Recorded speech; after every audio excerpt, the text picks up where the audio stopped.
Mi nombre es Karen Canseco Sandoval. Vengo de la Universidad Autónoma del Estado de Hidalgo y yo voy a exponer el trabajo titulado Diseño de un contenedor para el transporte ferroviario de alimentos perecederos. En la parte de resumen podemos decir que para transportar alimentos perecederos es importante considerar las condiciones óptimas de refrigeración que mantengan las características organolépticas. Con características organolépticas nos referimos a color, sabor y textura de los alimentos. Por ello, el objetivo principal de este proyecto es el diseño de un contenedor para transportar alimentos perecederos producidos en el sureste de México, los cuales son carne blanca, roja y pescados. Dentro de este análisis se consideraron los cambios temporales y regionales de la ruta ya establecida. Asimismo, el diseño se realiza mediante el cálculo de cargas térmicas, proponiendo las condiciones nominales de operación, presión y temperatura. Los productos perecederos son aquellos que tienen una vida útil relativamente corta, pues ya que comienzan a deteriorarse después de su producción. Los contenedores refrigerados son máquinas eléctricas que básicamente se componen de una caja de control, un compresor, un evaporador y un condensador, que son usados para transportar mercancías refrigeradas. En la actualidad, estos contenedores son fundamentales para la logística de frío. Fue Gustav Frankl quien desarrolló el primer sistema de enfriamiento para carros de ferrocarril y quien hizo posible el transporte de alimentos perecederos. Descripción del método. Para ello, se determinaron las condiciones de operación, considerando las características climáticas del sureste de México, abarcando la ruta propuesta por el Tren Maya, Chiapas, Tabasco, Quintana Roo, Yucatán y Campeche. En estas gráficas podemos observar las condiciones climáticas promedio del sureste de México. En la parte de abajo mostramos los meses a lo largo del año, mientras que en los laterales se observa la temperatura y la velocidad del viento. Para las propiedades de los alimentos a conservar, una mala manipulación de las temperaturas permite la proliferación de microorganismos, ya que estos son ricos en vitaminas, proteínas, lípidos y minerales. Por ello, se exige un correcto diseño de conservación. Para ello es importante conocer las propiedades termodinámicas de los productos. En esta tabla podemos observar la temperatura, humedad relativa y Cp. Se puede ver que estos varían de acuerdo a cada especie. Esto se debe a la composición de cada una de ellas. Para el diseño conceptual del contenedor, con base a la temperatura de conservación que requieren los alimentos, se determinan las condiciones de diseño del contenedor. La temperatura de operación se establece de menos 5 grados centígrados, con un rango de variación de más menos 2 grados centígrados. En esta imagen podemos observar las medidas del contenedor en largo, alto y ancho, así como las dimensiones de la puerta. En la tabla observamos los materiales de los que va a estar construido el contenedor. Los muros, el techo y la puerta van a estar construidos de aluminio. El aislante se seleccionó mediante su conductividad térmica y para su espesor se realizaron los cálculos necesarios. Este fue espuma de poliuretano. El piso va a estar hecho de madera. Para la selección del refrigerante, anteriormente se ocupaban R11 y R12. Después se descubrió que estos eran dañinos para la capa de ozono y fueron eliminados por el Protocolo de Montreal. Se sustituyeron por R22, pero fue eliminado por la misma razón. Entonces, actualmente se ocupa R134A y R404A. Para este diseño se seleccionó R134A, ya que a diferencia del otro es 7 veces menos costoso y nos proporciona los mismos beneficios y eficiencia operando bajo las condiciones requeridas.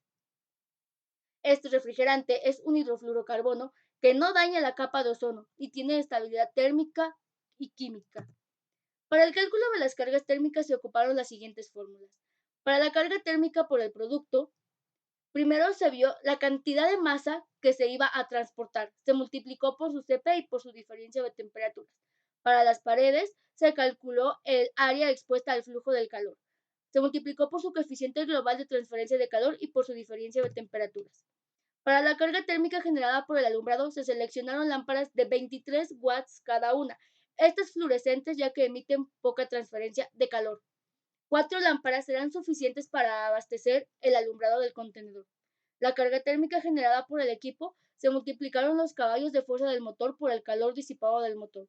Y en la carga térmica generada por infiltración se calculó el calor exterior menos el calor interior. En la carga térmica por efecto solar se calculó el área de transferencia de calor por el coeficiente global de transferencia de calor y este por la diferencia de temperaturas corregida. En esta tabla podemos observar las cargas térmicas totales de acuerdo a cada especie. ¿Por qué no se hicieron juntas? Porque de acuerdo a las normas de seguridad e higiene no se pueden transportar estas especies en un mismo contenedor. Para la descripción del sistema, para este se seleccionó el sistema de refrigeración convencional, el cual funciona de la siguiente fórmula.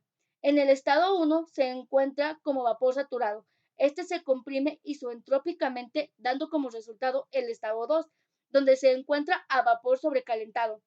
Este entra al condensador donde se extrae calor a presión constante y da como resultado el estado 3.